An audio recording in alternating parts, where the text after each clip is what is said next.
Welcome back to my channel beating examinophobia. आज इस video में हम बात करने वाले हैं एटम्स एंड मॉलिक्यूल्स चैप्टर के बारे में। लेकिन मैटर्स क्या होता है हम ये भी देख लेते हैं जो पिछले दो चैप्टर्स में है। तो मैटर्स होता है कि उसके पास कुछ मास हो, ठीक है, उसका कुछ वजन हो, वेट हो और वो स्पेस को ऑक्युपाई करे, ये होता है मैटर। और मैटर के टाइप्स भी हमने देखे थे on the basis of their physical state. तो कितने टाइप्स थे?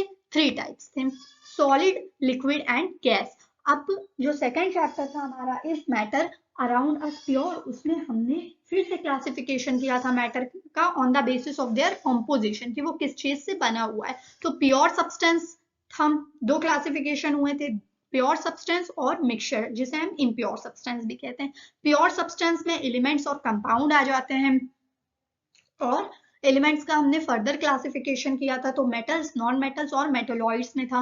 मिक्सचर को सेपरेट करने के कुछ हमने टाइप्स भी देखे थे, ठीक है। अगर आपको ये वीडियो देखनी है तो मेरे चैनल पे जाके देख सकते हैं। चैप्टर 3, अब हम आगे बढ़ेंगे। हमने मैटर पढ़ लिया, अब मैटर किस चीज से बना है ये भी तो हमें पता होना चाहिए ना। तो चलिए देखते हैं। मैटर बना हुआ है मॉलिक्यूल्स से, और मॉलिक्यूल्स किससे बने हुए हैं? एटम से। तो जैसे हमारे बॉडी में सबसे स्मॉलेस्ट यूनिट सेल की होती है, वैसे ही मैटर की सबसे स्मॉलेस्ट यूनिट एटम होती है, और एटम कंबाइन करके मॉलिक्यूल्स बनाते हैं। एटम दो तरीके से कंबाइन करते हैं, होमो एटॉमिक कॉम्बिनेशन और हेटेरो एटॉमिक कॉम्बिनेशन। होमो एटॉमिक कॉम्बिनेशन में सेम एलिमेंट्स कंबाइन करके मॉलिक्यूल्स बनाते हैं। हेटेरो एटॉमिक कॉम्बिनेशन में डिफरेंट एलिमेंट्स कंबाइन करके मॉलिक्यूल्स बनाते हैं। होमो एटॉमिक का एग्जाम्पल हो जाएगा ऑक्सीजन, हाइड्रोजन, ठीक है, O2 H2। हेटेरोएटॉमिक का CO2 carbon dioxide, NH3 ammonia, ठीक है, HCl हाइड्रोक्लोरिक एसिड। तो ये सब डिफरेंट एलिमेंट्स है और ये कंबाइन करके मॉलिक्यूल्स बना रहे हैं। मॉलिक्यूल्स दोनों में बनता है, लेकिन होमो एटॉमिक में एलिमेंट्स बनते हैं, ठीक है, और एलिमेंट्स के मॉलिक्यूल्स बनते हैं, और हेटेरो एटॉमिक में कंपाउंड के मॉलिक्यूल्स बनते हैं। अब आगे, अब ये जो HCl है, NH3 है और CO2 है, ये जब कंबाइन करते हैं तो ऐसे ही नहीं कंबाइन कर जाते, इनके ऊपर कुछ लॉज लगते हैं, ठीक है, जिसे हम लॉज ऑफ केमिकल कॉम्बिनेशन बोलते हैं। केमिकल में भी, केमिस्ट्री में भी कुछ लॉज हैं। तो इस चैप्टर में आपको सिर्फ दो लॉ पढ़ना है, लॉ ऑफ कंजर्वेशन ऑफ मास और लॉ ऑफ कांस्टेंट और डेफिनेटिव प्रोपोर्शन। बाकी के 3 लॉज जो है, मल्टीपल प्रोपोर्शन, इक्विवेलेंट प्रोपोर्शन और Lussac's law of gaseous volume, ये आप आगे क्लासेस में पढ़ेंगे। तो law of conservation of mass Antoine Lavoisier ने 1789 में एक्सपेरिमेंटली प्रूव किया था। ईयर डिफरेंट हो सकता है किसी भी बुक में, ठीक है। तो ये जो लॉ है वो कहता है जो मास है वो ना ही क्रिएट किया जाता है और ना ही डिस्ट्रॉय होता है कोई भी केमिकल रिएक्शन या फिजिकल चेंज में, ठीक है। अगर कोई केमिकल रिएक्शन हुआ है, जैसे ये लॉग ऑफ वुड है और फिर फायर, इसमें जब हमने आग जलाई तो कुछ ऐश निकला और कुछ धुआं निकला, स्मोक निकला, ठीक है, कुछ राख और कुछ धुआं निकला। तो अगर धुएं को भी हम प्रिजर्व करके रखें, स्मोक को, और इन दोनों को वेट करें, ठीक है, इनको हम वेट करें तो इसका मास, इनका वेट कितना होगा? ठीक इसी के बराबर होगा, ठीक है। तो रिएक्टेंट का वेट प्रोडक्ट के वेट के इक्वल होता है, ये लॉ ऑफ कंजर्वेशन ऑफ मास बोलता है। Mass is neither created nor destroy in a chemical reaction. दूसरा लॉ जोसेफ प्रूस्ट ने दिया था 1799 में। अभी मैंने बताया ईयर गलत हो सकता, ईयर चेंज हो सकता है किसी भी बुक में। तो ये केमिकल रिएक्शन कहता है कि कोई भी कंपाउंड में जो एलिमेंट्स होते हैं वो डेफिनेट प्रोपोर्शन में होने चाहिए। जैसे कि H2O है, अगर हम कहीं भी H2O, कहीं कभी वाटर लें तो उसका जो फॉर्मूला है वो H2O ही निकलेगा, ठीक है। H2, हाइड्रोजन 2 रहेगा और ऑक्सीजन 1 रहेगा। ऐसा नहीं है कि अमेरिका के वाटर में HO होगा, नहीं, H2O दुनिया के किसी भी कोने में वाटर है, H2O उसका फॉर्मूला होगा। तो ये रिएक्शन यही कहता है, in a chemical compound the elements are always present in a definite proportion by mass. Okay, अब डेल्टन्स एटॉमिक थ्योरी क्या कहती है? तो ये एटॉमिक थ्योरी बताती है all matter is made up of extremely small particles called atoms, ये तो हमें पता है। इनफैक्ट ये जो बात है यहाँ पे, all matter is made up of extremely small particles, यानी जितने भी मैटर हैं वो बहुत छोटे पार्टिकल से बने हुए हैं, जिसे हम एटम्स कहते हैं। ये बात कई महर्षियों ने भी दी थी। महर्षि कनंद ने ये बात बताई थी, ठीक है। और पाकुदा कथ्यायामा, अगर मैंने नाम गलत ले लिया हो देन सॉरी, ठीक है, उन्होंने कहा भी था कि एटम्स जो है कंबाइंड स्टेट में मतलब मिलते हैं, ठीक है, कंबाइंड फॉर्म में मिलते हैं। जैसे कि एटम अकेले नहीं मिलेगा, एटम कंबाइंड स्टेट में मिलेगा, यानी वो मॉलिक्यूल्स बना हुआ मिलेगा हमें, ठीक है। तो ये कई महर्षियों ने भी बताया था, और फिर लेकिन उन्होंने प्रूफ नहीं किया था, ठीक है, एक्सपेरिमेंटली प्रूफ नहीं किया था। लेकिन डेल्टन ने ये एक्सपेरिमेंटली प्रूफ कर दिया था कि जितने भी मैटर होते हैं वो एटम से बने होते हैं, और एटम एक इंडिविजिबल पार्टिकल है। इंडिविजिबल मतलब यानी वो आगे फर्दर डिवाइड नहीं हो सकता है। ये इनका एक ये भी था, ड्रॉबैक था, ठीक है, क्योंकि ये आगे डिवाइड हुआ, अब हम देखेंगे आगे। Which can not be created not be destroyed in a chemical reaction, atom ना ही क्रिएट हो सकता है केमिकल रिएक्शन में और ना ही डिस्ट्रॉय हो सकता है। Atoms of different element have different masses and chemical properties. अगर हम कार्बन को देखें और अगर हम हाइड्रोजन को देखें तो ये दोनों डिफरेंट हैं, ठीक है, इनके एटॉमिक मास भी डिफरेंट होंगे और इनकी केमिकल प्रॉपर्टीज भी डिफरेंट होगी।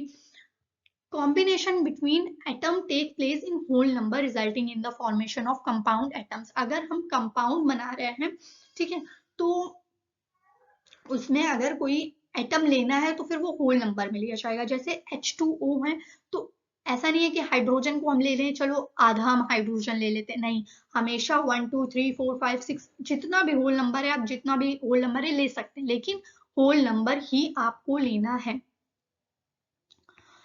Atoms of same element are identical in mass and properties।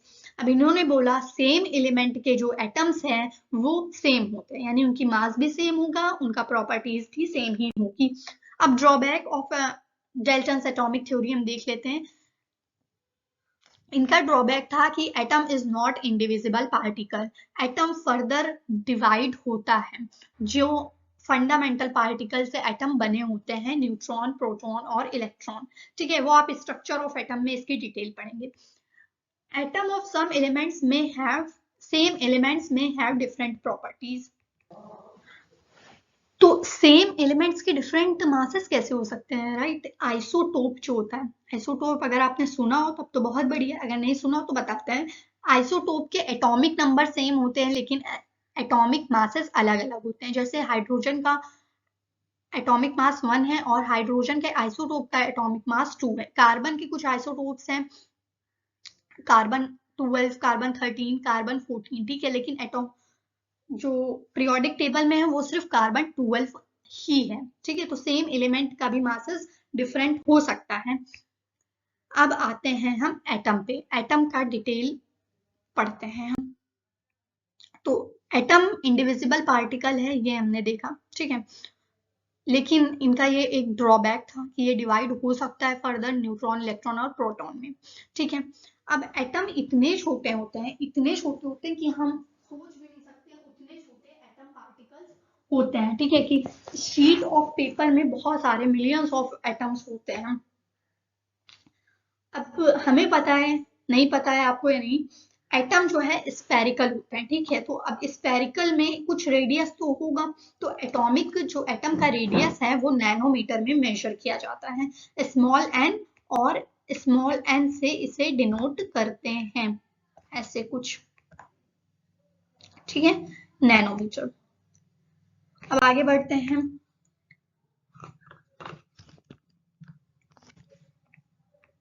अब एक क्वेश्चन है कि सारे मैटर जो हैं वो एटम से बने होते हैं, तो एटम मैटर हमें डिफरेंट डिफरेंट क्यों दिखते हैं, यानी प्लास्टिक हमें अलग दिखता है, ग्लास हमें अलग दिखता है, और मतलब सब कुछ हमें अलग क्यों दिखता है? क्योंकि हमारे नेचर में, ठीक है, 118 एलिमेंट्स पाए जाते हैं, तो सबके अलग अलग एटम होते हैं, तो सबके अलग अलग एटम होते हैं, तो इसी वजह से सब चीज हमें अलग अलग दिखाई देती है। तो अब सबके अलग अलग एटम होते हैं तो सबके सिंबल्स भी होने चाहिए, तो डाल्टन पहले साइंटिस्ट थे जिन्होंने सिंबल्स दिए। किसके सिंबल्स दिए? एलिमेंट्स के सिंबल्स दिए, ठीक है। और फिर लेकिन इनके जो सिंबल्स थे वो आगे नहीं चले कुछ वजह से। अभी हम इनके भी सिंबल्स देखेंगे। और बर्जेलियस ने सजेस्ट किया कि जो सिंबल्स होने चाहिए वो एलिमेंट्स के, वो एलिमेंट के नेम से होने चाहिए, 1-2 लेटर से, इससे ज्यादा नहीं होने चाहिए, ठीक है। तो बर्जेलियस के सिंबल्स देखने से पहले हम डेल्टन के सिंबल और एक चीज और पढ़ लेते हैं। तो ये था डेल्टन का सिंबल्स, ठीक है। ऑक्सीजन, हाइड्रोजन, तो ये कुछ ड्राइंग टाइप का था और ये बहुत ज्यादा हार्ड हो जाता हमारे लिए लर्न करना है, इसी वजह से ये नहीं चला उतना। और आगे हमारा बर्जेलियस का चला। बर्जेलियस का सिंबल देखने से पहले एक चीज कि अगर अब कोई एलिमेंट अगर डिस्कवर होता है तो उसकी जो उसका नाम कौन अप्रूव करता है? IUPAC, international union of pure and applied chemistry, ठीक है। ये एक इंटरनेशनल साइंटिफिक ऑर्गेनाइजेशन है जो किसी भी एलिमेंट्स के नेम को अप्रूव करती है। फिर अगर किसी ने दे दिया तो उसे सही बताती है, गलत। अब यस, बर्जेलियस ने कहा कि सिंबल, एलिमेंट के जो सिंबल होंगे वो इनके नाम का, मतलब इंग्लिश के जो भी इनका नेम है इंग्लिश में, उसका पहला सिंबल रख दो, पहला लेटर इनका सिंबल हो जाएगा, ठीक है। जैसे कार्बन का पहला लेटर क्या है? C, तो इनका क्या हो जाएगा? C सिंबल हो जाएगा। हाइड्रोजन का पहला लेटर क्या है? H, तो इसका H सिंबल हो जाएगा। ऑक्सीजन का पहला लेटर क्या है? O, तो इसका O सिंबल हो जाएगा। फिर अब अगर हम कैल्शियम को देखें तो कैल्शियम भी C है, कैल्शियम में भी C है। तो अब हम कैल्शियम का नेम क्या रखें? C तो रखते तो सेम सेम हो जाता। कोबाल्ट का भी C है, कैडमियम का भी C है। तो इसी वजह से इन्होंने कहा कि अब हम इंग्लिश के 2 लेटर ले लेंगे, ठीक है। पहला लेटर और बीच के कोई भी 2 लेटर, ठीक है, बीच के कोई भी 2 लेटर। तो जैसे कि, और पहला लेटर हमेशा कैपिटल में होगा, दूसरा लेटर हमेशा स्मॉल में होगा। कैल्शियम का CA और कोबाल्ट का CO, कैडमियम का CD, इस तरीके से इन्होंने सिंबल रखे। अब जैसे गोल्ड है, गोल्ड का तो नहीं है, CD नहीं है, GD नहीं है, GL नहीं है, GO नहीं है, तो गोल्ड का AU क्यों है? ये क्यों रीजन है? क्योंकि कुछ एलिमेंट्स के जो सिंबल है वो उनके लेटिन नेम से पड़ गया, ठीक है। जैसे गोल्ड का लेटिन नेम होता है ऑरम, तो उसका AU सिंबल पड़ गया, ठीक है। और सिल्वर का अर्जेंटम होता है तो उसका AG सिंबल पड़ गया। मर्क्यूरी का हाइड्रोजियम होता है तो उसका HG सिंबल पड़ गया। पोटेशियम का कैलियम होता है तो उसका K सिंबल पड़ गया। सोडियम का नाइट्रियम होता है तो उसका Na सिंबल हो गया। इस टाइप से सिंबल हमारे रखे गए। अब ये कुछ सिंबल्स हैं हमारे, ठीक है।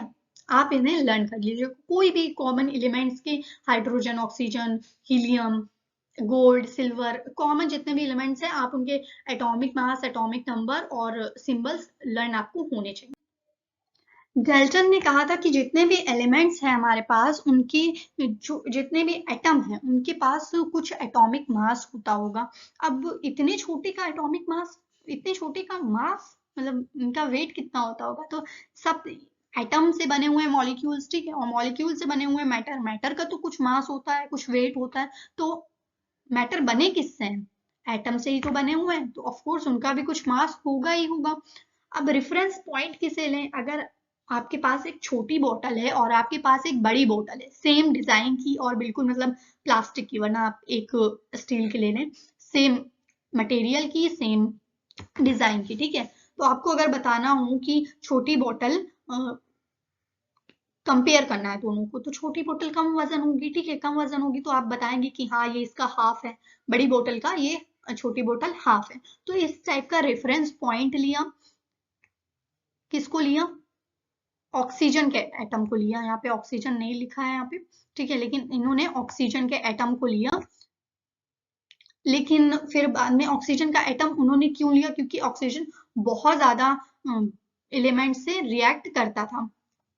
लेकिन बाद में आ गया कार्बन, और कार्बन जब हमने देखा कि कार्बन तो बहुत ज्यादा एटम से एलिमेंट से रिएक्ट करता है, ठीक है, क्योंकि कार्बन इतने एलिमेंट से रिएक्ट करता है, मतलब ये खुद ही से इतनी बड़ी लंबी लंबी चेन्स बना लेता है कि इसके ऊपर की कार्बन की एक अलग केमिस्ट्री बनाएगी जिसमें हम सिर्फ कार्बन के बारे में ही पढ़ते हैं, जिसे हम कहते हैं ऑर्गेनिक केमिस्ट्री। क्लास टेंथ में इसका एक सेपरेट चैप्टर है, कार्बन एंड इट्स कंपाउंड। ठीक है, तो फिर कार्बन ने बाजी मार ली। अब अभी मैंने बताया था आइसोटोप, तो कार्बन का आइसोटोप भी है, कार्बन 12 है, कार्बन 13 है और कार्बन 14 है। जो सबसे ज्यादा है बाप, जो मतलब जो बहुत ज्यादा नंबर ऑफ एलिमेंट से रिएक्ट कर जाता है, ठीक है, तो वो है कार्बन 12। तो कार्बन 12 का है, तो कार्बन 12 एटम का अगर हम लोग 12 पार्ट करें यानी 12 पार्ट करें, तो उनमें से जो 12वां हिस्सा है इक्वल पार्ट करना है। ये जो मैंने बनाया है, जो स्ट्रक्चर है, ये इक्वल तो नहीं है, बट आई होप आप समझ जाएंगे। तो ये जो पार्ट है वो हुआ इसका रेफरेंस पॉइंट। जैसे अगर हम हाइड्रोजन की बात करें तो हाइड्रोजन का वेट कितना होता है, बस इतना, जिसका जो कार्बन का 12th पार्ट है ना, बस इतना ही होता है हाइड्रोजन का।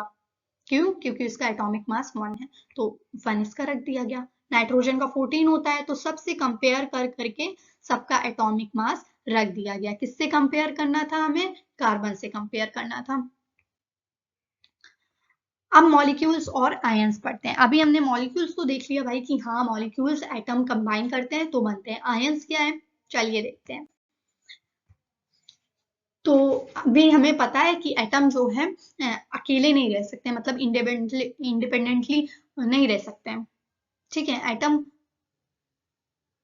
मॉलिक्यूल्स के फॉर्म में एग्जिस्ट करते हैं नेचर में। ठीक है, और यही मॉलिक्यूल्स या फिर आयंस के फॉर्म में, और यही मॉलिक्यूल्स जब बहुत ज्यादा हो जाते हैं तब ये हमें मैटर देते हैं, मैटर बनाते हैं। अभी हमने देखा था कि एटम जो है डिफरेंट डिफरेंट तरीके से कंबाइन करता है। एक था होमो एटॉमिक तरीके से ये कंबाइन करता है जिसमें सेम एलिमेंट्स कंबाइन होते हैं। एक हेटेरो एटॉमिक तरीके से कंबाइन करता है जिसमें डिफरेंट एलिमेंट कंबाइन होते हैं। कंबाइन जिस भी तरीके से हो रहे हैं एटम, बन रहा है सिर्फ मॉलिक्यूल से। तो एटम कंबाइन करके क्या बना रहे हैं? मॉलिक्यूल्स बना रहे हैं, और ये केमिकली बॉन्डेड होते हैं। ठीक है, चाहे वो कोवेलेंट बॉन्ड हो जाएगा, चाहे आयनिक बॉन्ड हो गया, मतलब इनका जो फोर्स होता है बहुत ज्यादा होता है। जैसे कि इसका एग्जांपल हो जाएगा oxygen O2 H2, carbon dioxide, अभी हम देख चुके हैं, ये सब मॉलिक्यूल्स हैं। अब जो मॉलिक्यूल्स में, ठीक है, नंबर ऑफ एटम्स लिखे हुए हैं उन्हें हम एटॉमिसिटी बोलते हैं। जैसे कि O2 में एटॉमिसिटी कितनी है? डाई एटॉमिक है, क्योंकि डाई एटॉमिक क्यों? क्योंकि नंबर ऑफ एटम्स 2 प्रेजेंट है। ठीक है, O2 में 2 एटम्स प्रेजेंट है। ठीक है, लास्ट में आवाज ही आ रही है 2। ट्राई एटॉमिक मॉलिक्यूल्स, ठीक है, ट्राई एटॉमिक जिसमें 3 नंबर ऑफ एटम प्रेजेंट हो। ठीक है, 3 प्रेजेंट हो। जैसे ओजोन, ओजोन में ओ कितने हैं? ओ के एटम कितने? 3 हैं, तो इसको ट्राई एटॉमिक मॉलिक्यूल बोलेंगे।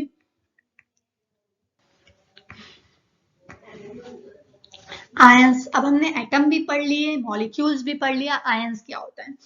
जब कोई कंपाउंड मेटल्स और नॉन मेटल्स से बना होता है, ठीक है, तब वो जब सेपरेट करता है, ठीक है, वाटर में जाता है तो फिर वो सेपरेट हो जाता है आयनिक कंपाउंड्स।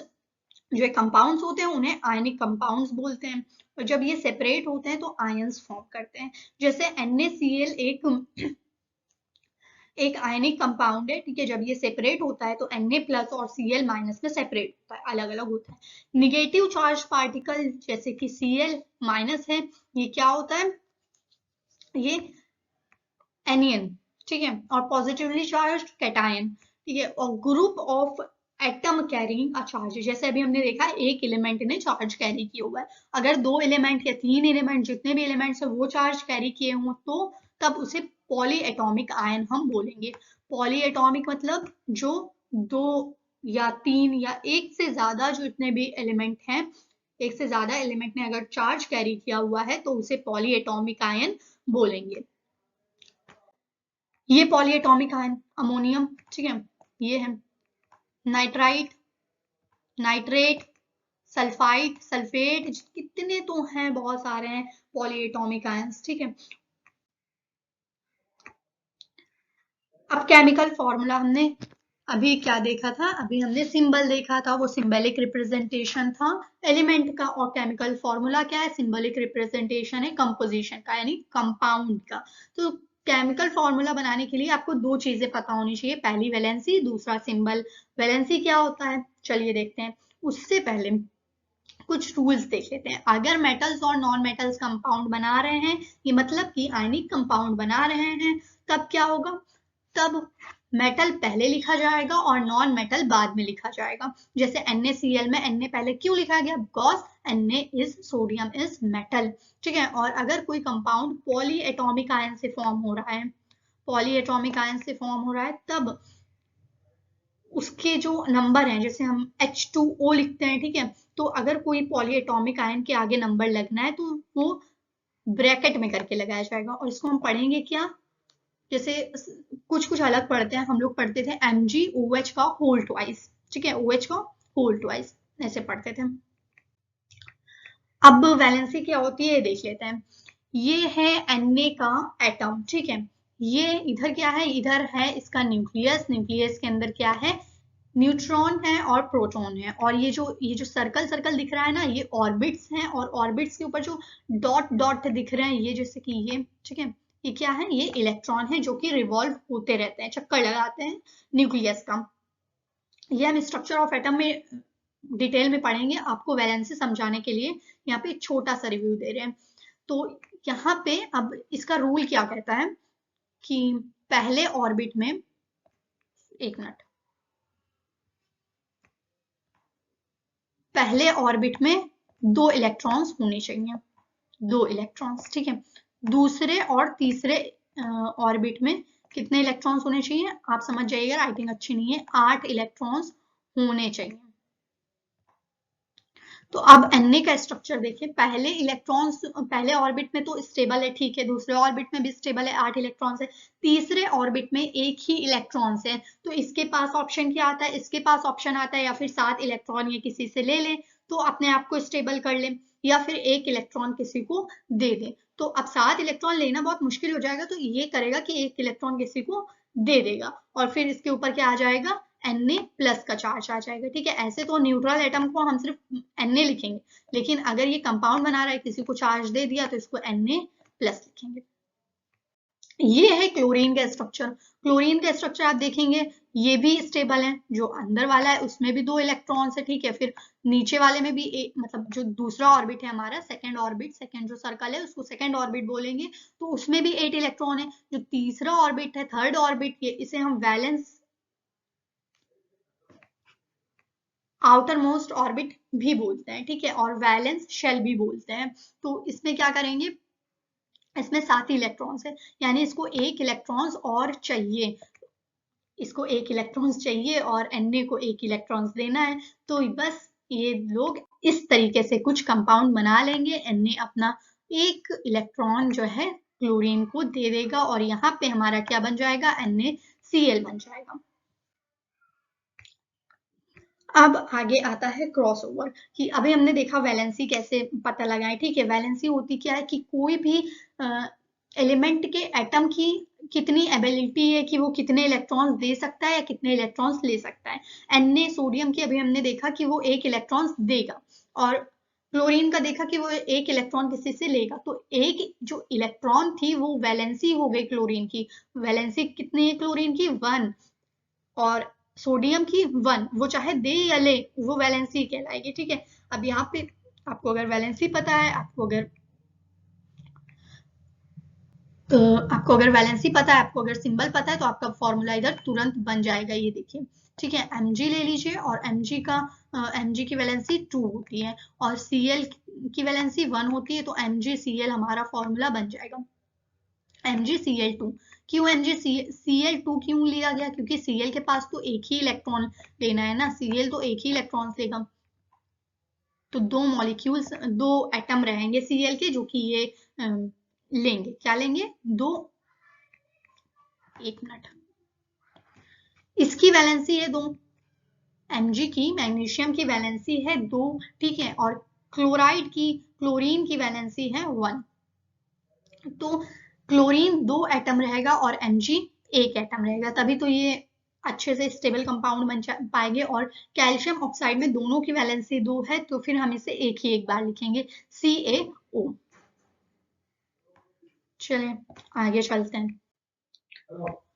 अब मोल कंसेप्ट पे आते हैं। तो 1 मोल कितना होता है, 6.023 into 10 to the power 23 10 to the power 23। अब 1 ग्राम कितना होता है, 1 ग्राम होता है 6.023 into 10 to the power 23 AMU।